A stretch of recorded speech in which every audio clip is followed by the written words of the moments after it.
que liggéey bi tey dafa nekk liggéey bu am solo te daanaka liggéey bi suñ ko xoolaatee bu baax a baax tey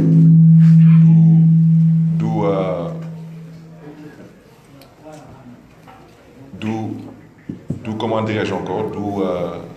du xeex bu libéraux yi noonu la xeex wala socialiste yi noonu la xeex wala benn groupe particulier sénégalais yépp ñoo na ko tey bokk ndey bokk bàyyi mën a jële lu fi nekk moo tax mu ne dinaa ñëw tey New York tànk yi nag lu ko waral mooy ñëw waxtaan ak yéen man ma mën a wax yéen ngeen dégg yéen tamit ngeen mën a wax man ma dégg dina am lu may jëlee ci yéen yóbbu ko Sénégal yéen tamit dina am tamit lu ngeen di jëlee ci man jéem a xool naka ngeen di gën a dëggal seen taxawaay parce que maa ngi ko doon wax sànq ñu fi nekkal Khalifa mën na leen nguuru président Macky Sall lu ñuy jéem a def tey nii amaguñu luñ ci bëgg luñ ci namm amaguñu ko dañuy jéem daanaka dañuy jéem tey pour que kii di Khalifa Sall bañ a bokk ci élection il y a une différence entre jéem ak atteindre objectif donc objectif bi il n'est pas encore atteint bu ci tegu tamit mooy ñu ngi jéem pour que candidat bu waa PDS tànn mooy Karim Wade mu bañ a bokk loolu tamit ay jéem la dañuy jéem ay pexe la dañuy jéem wante ils n'ont pas encore atteint l'objectif ñu ngi jéem tamit def en sorte que mu am ay sénégalais yu wote am tamit ay sénégalais yu dul wote en quoi faisant mooy ñii dañ leen di jox seen carte électeur ñee ñu téye seen carte électeur kon ba tey dañuy jéem tamit def en sorte que su ñu nee suba mooy élection yi mooy carte électorale bi ñun ñu bañ ko maîtriser mooy kenn du xam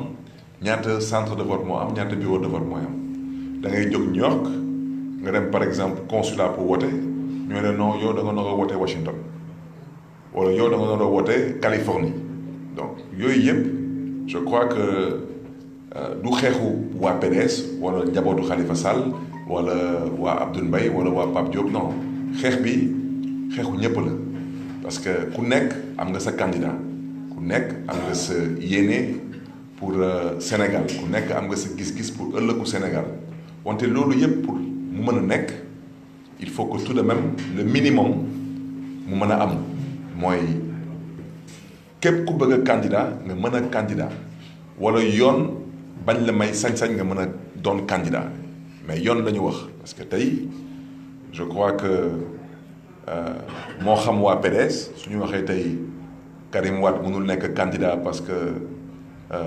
dëkkul Sénégal loolu wax bu daanu saret la loolu tout le monde sait que doomu Abdoulaye Wade mënul dëkk feneen ginnaaw Sénégal parce que tout de même papam il a été président du Sénégal bon ça c'est élémentaire te su ñuy demee tey ba ay fonctionnaires ay diplomates ñoo nar a décider à la place de magistrat il y a un problème parce que en matière électorale il faut élection kooku ginnaaw ñoom la yoon may sañ-sañ ñuy organiser élection mooy ñu ngeen xam ne dañuy liggéey pour direction générale des élections amul keneen ginnaaw magistrat bu mën a intervenir ci processus électoral donc tey suñu toogee tey ñu ne diw mënul nekk candidat parce que dëkkul Sénégal te ku ko dogal du magistrat ku ko dogal bokkul ci direction générale des élections ku ko dogal fonctionnaire la diplomate la kooku nekkutuñu dans une république dañuy nekk dans du matay mbiru Khalifa Sall duma ci sori parce que xale bu juddu démb sax dina xam ne ni que mbiru Khalifa Sall bi mbiru caaxaan la parce que lu ñëpp xamoon lu ñëpp a xam ñu ne loolu mosuñu ko yëg loolu mbiru caaxaan la lu ñuy wote ba ñëpp xam nañ que xaalis bi dañ koy wote pour jox ko maire pour mu mën a jàppale askanu Ndakaaru te loolu ñu ngi koy def depuis plus de 30 ans dëkk bu mel ni Sénégal am administration am service de renseignement am ay autorités déconcentrées moo xam ay préfet moo xam ay gouverneur ñoom ñëpp ñu xam que ça c'est des fonds qui sont votés pour être mis à la discrétion du maire de Dakar ñu yeewu bés rek ñu ne bon comme lii mën na doon lu ngeen xam ne ni mën nañ ci langaamu pour mën a galgal Khalifa Sall mën ko dëkkaloo fu mu dëkkul mën ko jaxase ak askanam nañ ko def ay xeetu taxawaay yu mel noonu surtout ci nguur dafa jekkul donc moo tax ma ne dinaa sol suma dàll dem seeti mbokk yi Europe dem seeti mbokk yi fii États-Unis waxtaan ak ñoom bu leen nangu lii di Macky Sall di dox ni bu leen nangu loolu sotti mooy Macky Sall lu muy dox tey mi ngi def kent lay kattanam pour que mbokk yi mën a am xel ñaar day am du am day dem du dem day bokk du bokk parce que loolu mooy indi lu ñuy woy découragement te nit ki suy dox dara di ci am xel ñaar ku mu am ci ndam day metti man lu mu leen mën a wax mooy ku ma bàyyi ci kaso bi saalitul tiitul jaaxlewul xam na lu muy def xam na mooy kan te xam na fu mu jëm yàlla nag nit ak bëgg-bëggam yàlla ak ay dogalam wante ñun li yëpp xamoon nañ ko dina dem kaso xamoon nañ ko lii lay bi di tëddee wante waa ji ba tey lu mu namm ci mbir bi amu ko ba léegi donc ñun mënuñu wax lépp parce que suñu waxee lépp ak nuñ ko gisee ak nuñ ko xalaatee ñoom tamit dañuy continuer di gàggal suñu bëgg-bëgg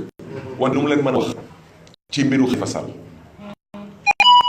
mooy su ci yàlla àndee dina candidat parce que Macky Sall mënul tere Khalifa Sall candidat mënu ko moom bu muy def élection député woote na palais ndaje mag gars yi ñoo toog mu ne leen mënuma jël waaj yi mooy ku ñuy woy borom Dakar dugal ko ci kaso bi téye carte électeur yi jox leen xaalis bu takku te du ngeen gañe Dakar na ngeen góorgóorlu def leen lu ngeen mën wante gañe leen Dakar wante moom bu mu koy def moom xamoon na plan am wante moom xamuloon suñu plan ñun suñu plan jamono yooyu mooy na def lu ko neex wante na Khalifa Sall falu nekk député te gisul Khalifa Sall di ñëw donc Khalifa Sall ci kaso bi lañ ko investir ci kaso bi lañ ko fal mu nekk député yow ne nga waa ji dafa dëpp kees waaw askan wi nee na comme dafa dëpp kees moom doy nañu ci mu dem assemblée nationale toogal ñu assemblée nationale kooku signal bu fort la te nu ñu def ba fal Khalifa Sall mu nekk député loolu bokk na ci lu ñu may ndam ci CEDEAO parce que dañu doon lam-lamee Khalifa def na Khalifa deful moi maintenant leer na ci bopp ñëpp que lii du mbiru reddition des comptes lii amul ay Khalifa def na Khalifa deful lii mbiru jéem a dëkkaloo doomu gor fu mu dëkkul donc tey waa bitim réew mooy les partenaires du Sénégal nangu nañ que lii complot politique la mbokk yi nga xam ne ni ñu ngi nekkoon biir réew mi ak ñu nekkoon bitim réew wante nekk ay sénégalais doon laam-laamee Khalifa def na wala deful ñoom ñëpp nangu nañ ko tey lii mbiru complot la donc pour bañ a guddal daal tànk yi mooy man ma mën a wax yéen ngeen dégg yéen tamit ngeen mën a wax man ma dégg ñu xool lan la ñu mën a tënk ba lu ñu ñor mën a am yàlla na yàlla def lu gën ci Sénégal wante ñun lu ñu wax mooy bu ñu kenn tere dox lu ñu nam ma dox te lu ñu nam ma dox mooy ngir ëllëgu Sénégal ñun waxuñu ñoo gën waxuñu ñoo mën waxuñu ñoo xam wante ñun lu ñu wax mooy dañu bëgg a bokk dañu bëgg Sénégalais yi mën ñu dégg suñu demee ci élection yi ñu mën a gëstu suñu programme politique suñu programme économique suñu programme social entre autres suñu leen doyee ñu wotal suñu candidat suñu gisee ñoom keneen ñu yaakaar ne keneen kooku moo gën ci Sénégal na ko yàlla def wante lu ñu mënul nangu mooy juddoo ci réew dëkk ci réew yaroo ci réew ñu ne la yow doo ci bokk parce que yow fii nga dëkk ci dëkk bi fii nga dëkk mais dëkkoo fee donc ñii dañ leen jox carte ñee dañ leen jox carte wala sant bi ngeen jéggal ma laa ci kaddu yi moo te ci loolu mooy dëkk bi actuellement l'administration sénégalaise elle fonctionne de façon partisane de façon clanique de façon politicienne te loolu jekkul te yu mel nii loolu moo taal yenn réew yi donc toog fii di ne ay Sénégal dëkku jàmm la Sénégal lii Sénégal la Sénégal ay doomu aadama ñoo fay yeewu un point c'est tout te xol yi su feesee mën na jur leneen donc Europe waa Italie waa France waa Belgique ñoom seen solution pour l'instant mooy semaine bu nekk dañu am benn journée bu ñuy woowee foqati suma carte te journée boobu mi ngi porter ses fruits parce que tey par exemple waa Belgique dañ leen woo ne leen carte ñëw na bàyyi leen ñëw taxaw ci buntu ambassade bi di xuloo di xeex police ñëw ñu ñuy àtte ak yu mel noonu maintenant lii mooy nekk timing retrait des cartes mais tamit comme le disent nos amis les wolof ëpp baax na ci laax bu tàng parce que tamit nit ki mënul génn lu toll ci 100 millions de dollars mooy 52 milliards de francs CFA nga ne ko du am carte loolu c'est extraordinaire man fekk na ma Belgique il y a 2 semaines Belgique ñu amoon élection soo nekkee citoyen belge te voté woo jour élection dañ lay amende 250 euros dañ lay amende 250 euros soo nekkee citoyen te demoo voté yow nag sa dëkk dañuy jël sa xaalis ne la dañ lay daggal carte jour dem jëli sa carte jot ñooy la non carte bi dugg na fi génn na fële mais loolu kenn mësu ko gis donc moo tax mbokk yi man de sànq maa ngi doon waxtaan ak suma benn xarit mu ne ma day fii de New York président Macky Sall am na fi ay ñit ma ne ko am na ay ñit ñuy lekk xaalisu président Macky Sall wante Macky Sall am na ay ñit Macky Sall amul ñit fenn Macky Sall jàppul ci dara yorul dara gëmul dara yaakaarul dara wante nag xaalis boo liggéeyul kooku di ko yomb na lu nga xam ne du ndono du ñàkk mu ngoog su jeexee tamit dañ koy biisaat kooku di ko joxe yomb na wante lu am ba am mooy Sénégal yi xam nañ bu baax a baax lu xew Sénégal tey ku ànd ak Macky Sall ne la yàlla may xolu muñ ñun lu ñu ñor ñun mooy na Macky Sall génne carte électeur yi te Macky Sall carte électeur yi ñaari yëf rek moo mën a am ñu waxtaanee ko ci jàmm ak salaam ci mbokk ak dëkkandoor carte électeur yi wala ñu foog ci carte électeur yi parce que mënu fi am leneen lu ngeen di dégg yëpp lu ngeen di gis yëpp lii ay jaar-jaar la day jeex ay kaso ay tribunal ay caaxaan la Macky xamante nañu parce que lu mu bon dund nañu ñetti ci opposition xamante nañu bu baax a baax Sénégal dafa am lu muy jaral te Macky Sall lu mu yaakaar ci ñun du am du ñu waxtaane ëllëgu Sénégal du ñu waxaale ëllëgu Sénégal duñ ko laam-laame nañ ko teg ci yoon Sénégalais yi ñoom képp ñoom rek ñoom donc ñoo mën a décider ci ëllëgu Sénégal donc ñun daal ci tànk yooyu ñu nekk Khalifa Sall luñ ko teg dund ko yéegu ko yaramam sànq maa ngi waxtaan ak suma xarit mu ne ma kañ ngay ñibbi ma ne ko damay ñibbi le 4 parce que le 7 damay demaat tribunal mu may laaj sax dama laaj ci lan ma ne ko ci ay caaxaan ci politique rek ci caaxaan mu ne ma mais am na beneen ma ne ko le 14 mu ne boobu ban la ma ne ko ci ay caaxaan rek politique rek indil baax yóbbul baax jàppal baax bàyyil baax Khalifa suñ ko noree noot dinañ ma noot su noree ñàkk dinaa ñàkk te man wax naa leen ko nee naa leen man ku may noot nee naa leen man ku may noot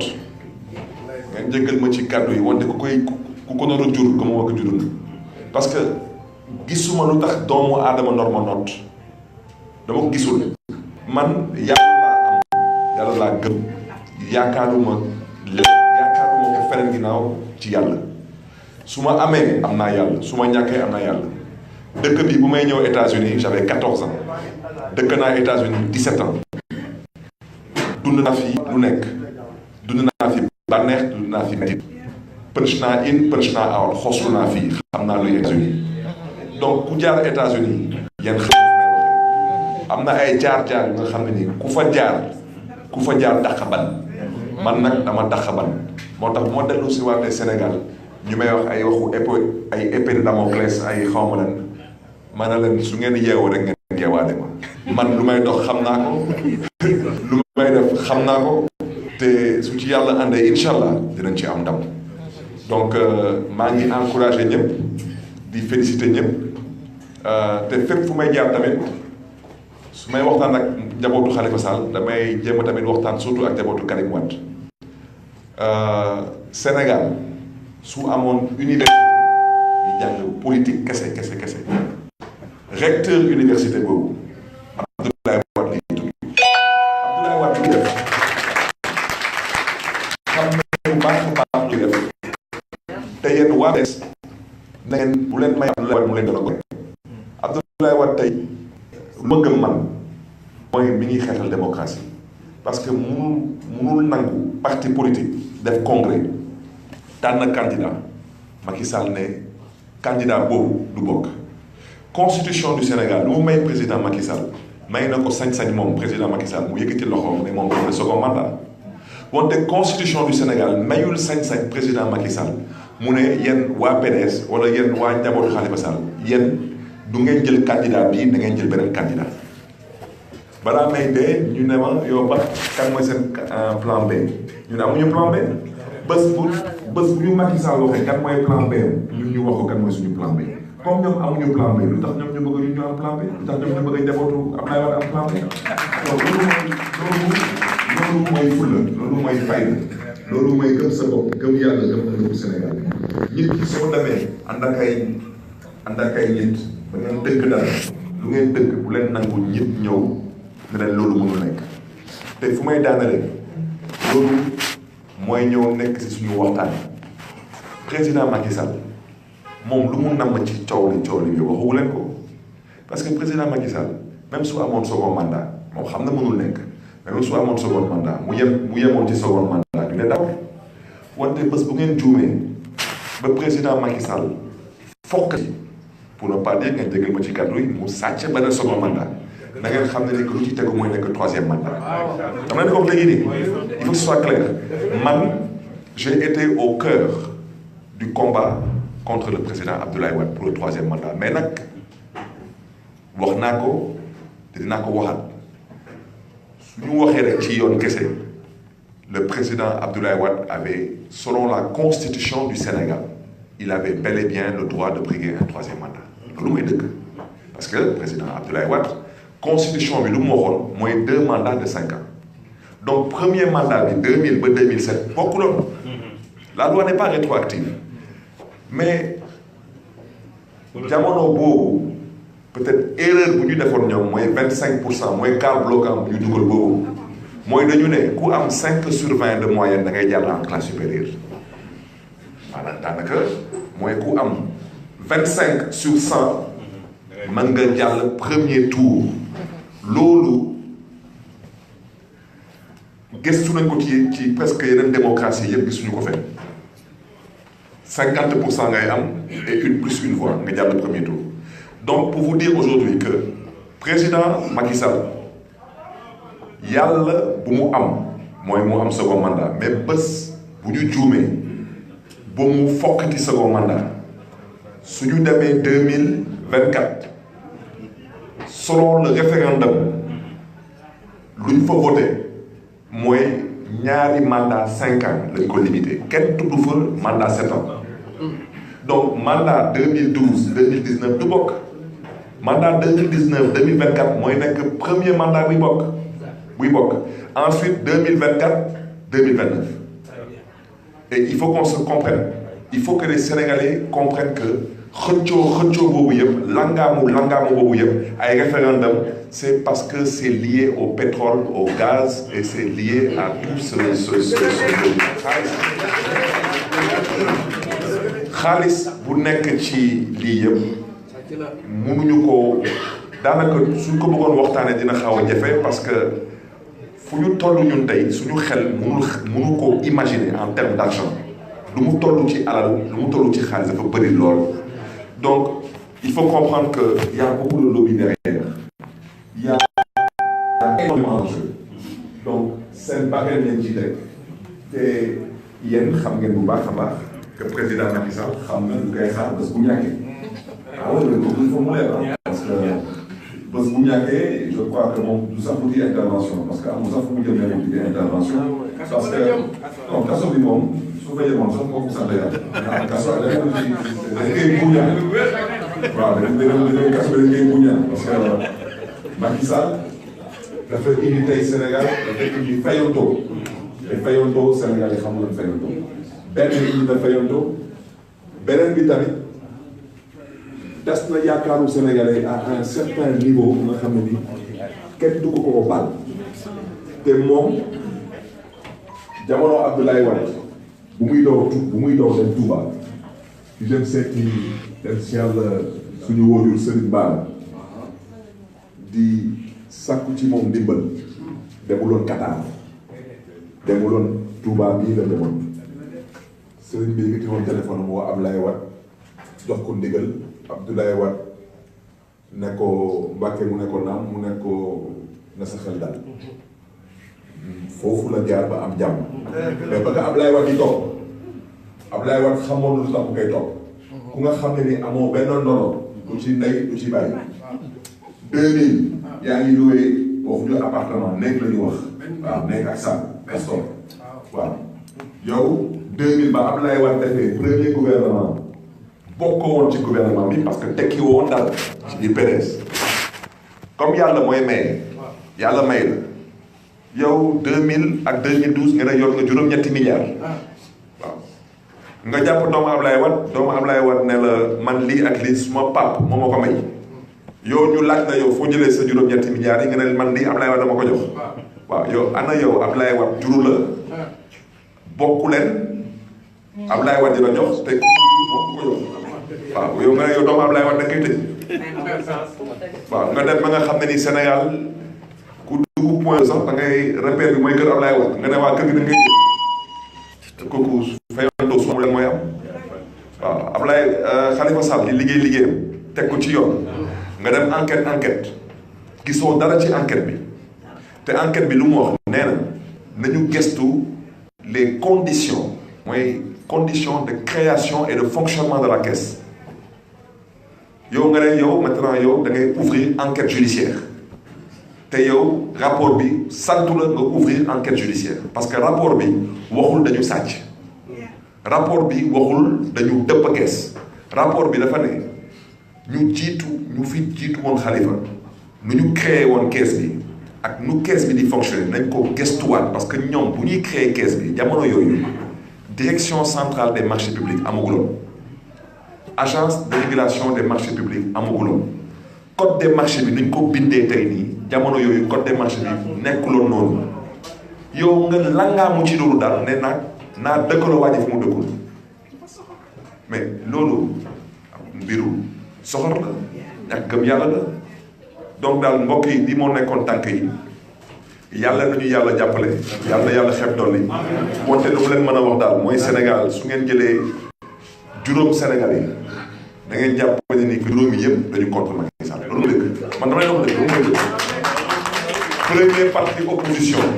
premier parti opposition à Macky Sall mooy APR première coalition opposition à Macky Sall mooy Benno Bokk Yaakaar parce que ñoom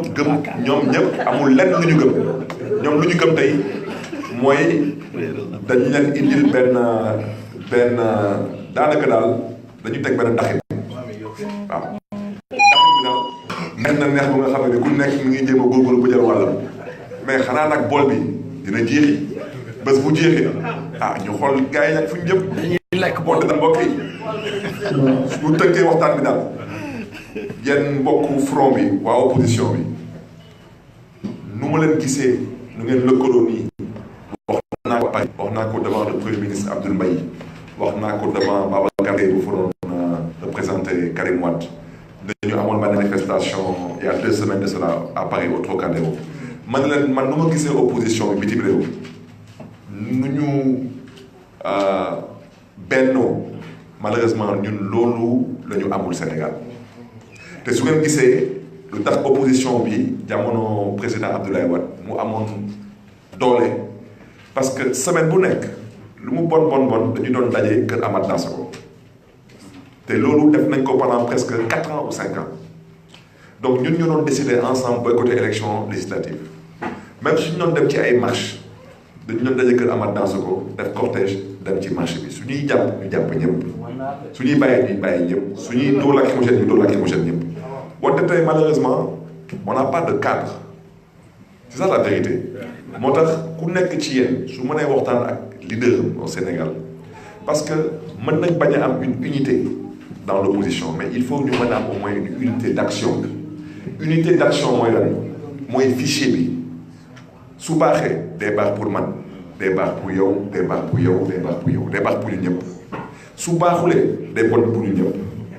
te fichier bi su baaxulee jarul ñuy am yaakaar gagner élection mënul nekk carte électorale bi il faut que président Macky Sall wax ñu ñaata bureau de vote moo am ñaata centre de vote moo am ñaata ñëpp ñoo inscrire par bureau de vote loolu c'est le minimum ensuite bu ci tegu tamit mais comme maintenant président Macky Sall bu mu faloo ba tey moom la mode c'est devenu da ngay nekk prisonnier candidat mais comme prisonnier candidat loolu moo xew maintenant Sénégal mais il faut tout de même ñu mën a aménager des conditions pour que benn détenu candidat ay àqam ak ay yelleefam ñu mën ko respecter Khalifa Sall nekkoon na fi candidat député son temps d'antenne pour mu jaar télévision ñu xañ ko te loolu loi électorale moo ko may sañ-sañ boobu du décret du arrêté Khalifa Sall loi électorale moo ko may sañ-sañ mu baat campagne ñu xañ ko loi électorale moo ko may droit de vote mu nekk candidat ñu xañ ko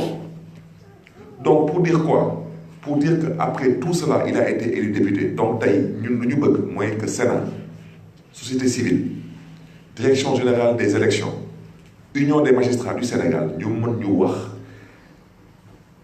détenus candidats quelles sont les conditions qui seront aménagées pour mën a bokk ci ay élections c'est le minimum donc c'est la raison pour laquelle unité d'action bi nous devons en discuter te fii aux États-Unis yéen sax gis ngeen tay président Macky Sall xaw na fi gëj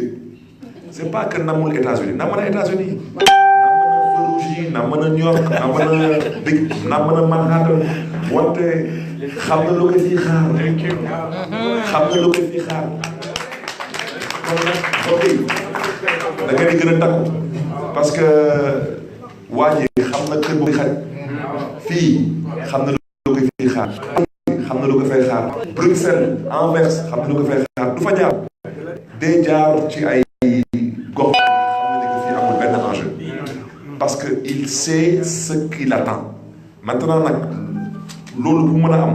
yéen ñëpp foog ngeen bokk ndey ngeen bokk bàyyi suñu mbokk yi mën a jot seen carte d'électeur yi te carte d'électeur yi ñaari yëf rek moo am mu joxe ko jàmm ak salaam wala ñu foqati carte yi te suñu mënulee foqati carte yi jour élection yi mais lu tax moom ay mbokkam ay njabootam mën a wote te ñun suñu mbokk yi ak suñu njaboot bañ mais ñu xale leen seen droit de vote mais kon boobaa jour élection yi xam ngeen fii États-Unis la fii kenn du leen fi dóor lacrymogène ñun dañuy dóoree lacrymogène mais boobaa tamit da ngeen def seen kéemtalaay kàttan ba au moins gouvernement américain bi su leen defalee benn rapport dinañ xam ne que ñii dañu doon ñaxtu parce que dañ leen xañ seen droit de vote kon moom laa bëggoon a wax vraiment j'ai été un peu long wante ñu ngi leen di gërëm di leen di sant bu baax a baax. El Hadj ma leeral foofu rek ak front waaw balaa ñuy jël question yi rek ñu waxtaan tuuti ndax maire dafa sonn sax moo tax ma jox El Hadj rek xam naa mu daal di ko jox pour mu wax ci biir wax bi nag li mu dëxañ fii kenn ku ne mën nga ci tënk li nga bëgg wala li nga bëgg a laaj ci ni mu waxee xanaa ñu koy nuyu bu baax di ko dalal fii ci association des Sénégalais d'Amérique ñu am mbégte tey dalal la fi bu baax ndax fi nga toog tey ñu dalal la fi sa yaay ji taxaw nga nekk meeram bokk na ci ñi indi bureau bi fii bi may dugg ci association bi ci néeg lañ daan réunir ñu génn nekk dem ci bureau ndem si yàlla sa Jibril Mbaye yaayaa ñëw ma ànd ak moom liggéey ak Jibril Mbay liggéey ak Yaya ba yàlla dogal Fallou Gueye ñëw ñu luye woon fii ci bees bii New Harlem Car Service ñu jox ñu fa ba tey ca ginnaaw fa lañ xame ni fii am na